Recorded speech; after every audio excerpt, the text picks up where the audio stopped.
Hello, good morning. So ngayon papuntang school na naman tayo and maaga pa kasi dadaan kami sa gasolinahan.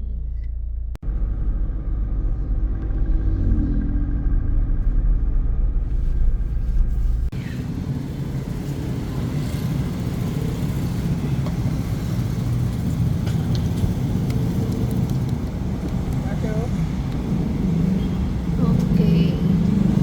Ayan, after nating magpagas, ayan, malapit na siya sa full pero hindi siya napuno talaga.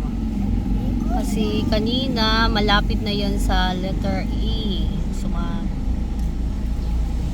2,000 yung ating pinagas ngayon. So 2,000 worth of 31 liters na diesel.